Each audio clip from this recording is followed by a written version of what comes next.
right, hello, Lynn and Terry Hall. How are y'all doing today? We're doing pretty good. All right, excellent, excellent. So for today's session, we were going to go over some more techniques to help y'all communicate in y'all's relationship. Over the past few weeks, we have been going over all the different techniques, but today we want to focus mainly on the Imago Dialogue. Now, Okay. remember last session we went over like the instructions for that. Okay, so y'all still remember the instructions? Yes, I think so. Okay, excellent, excellent. So what we're gonna do, one of y'all, of course, is gonna be the sender, and one of y'all is gonna be the receiver. Have y'all decided which one wants to be the sender first? We'll let her start first. Okay, and then after she's done with the sending, then we'll switch roles, and you will be the sender, Terry, and then Lynn, you will be the receiver. Okay. Okay. Okay, that'll work. All right. So we're gonna start off with Lynn. What issue would you like to work on today? Okay. Well, Terry, I do have an issue when we are trying to communicate. It seems as though your voice raises, and it really makes me get on the defensive, and it also makes me feel as though I'm being chastised like a child when your voice escalates like that when we're trying to talk. Okay.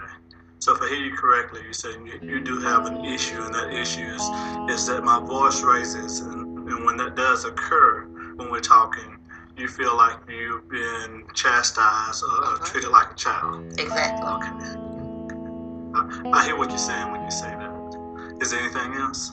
It also makes me get on the defensive, which causes it to go to a different place. Okay. So I hear that when I do that, that causes you to feel defensive, and that causes you to go to a different place. Exactly. Okay. And that's what causes you, I presume, to feel like a child and being chastised. Okay. Exactly. I understand what you're saying. Okay. Uh, I recognize what you're saying, and I understand that, and that's not something that I mean to do. I do not want to ever make you feel that way. So whenever that does occur, and I'm assuming it will occur again, I'm gonna try not to make for that to happen. I do think that happens though, because my voice raises naturally when I'm talking, when I get kind of excited or whatever, or when I want to get my point across, because I was raised in an environment with two sisters and two brothers, and we all had to raise our voices to be heard. So I do understand what you're saying. Okay, I do understand that, and I appreciate you working on that for me. So it seems like, Terry, that you do understand what Lynn is saying with her issue. Do you understand how she is also feeling about it? How she probably does feel a little, feel like she is being talked to as a child when you do raise your voice.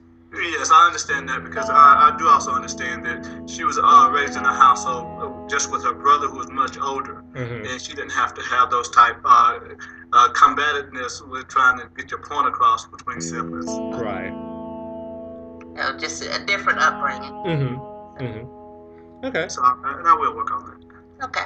All right. So, Lynn, do you feel like he truly understands the way you feel about him raising his voice?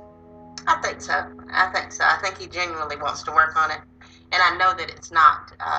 I know that it comes out so naturally that he doesn't realize that he's even doing it until he sees me getting a little more defensive. So I do think that that's something that he can work on, as long as I continue to make sure he's aware that he's doing it. Most certainly. Okay. All right. So are y'all ready to switch roles then? And Terry, Sure. you actually have an issue? Well, don't really have. Well, yes, I do. I guess my issue would be is that it appears at times that I'm not noticed around her, because she brings work home. She's on the computer or she's on the phone conducting business, and I just want to try to get some of that attention sometime, when I just want to just for her to know that I'm there. Okay. Well, actually, like direct that towards her as your issue. Then. Okay. Well, Lynn, it bothers me when I don't seem to be able to get your attention when you're at home and you're working, or you're on the phone in a conversation with someone else.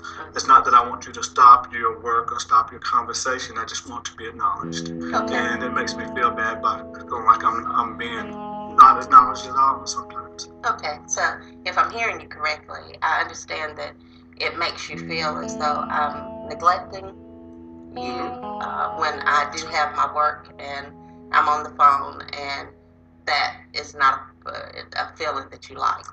It does make you feel as though I'm neglecting you and focusing all of my attention on my work and whoever I'm speaking with. Is that correct? That is correct.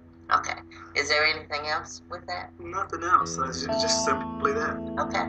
Well, I do acknowledge the fact that over the last several months I have been bringing work home more regularly, and I will make an effort to make sure that I structure my day differently at work so that I can try to accomplish that at work and will have limited time that I have to actually bring my work home. And even if I do bring it home, when I know that you're trying to get my attention, I'll try to make an effort to acknowledge that you are trying to get my attention so that we can reserve time to have a conversation.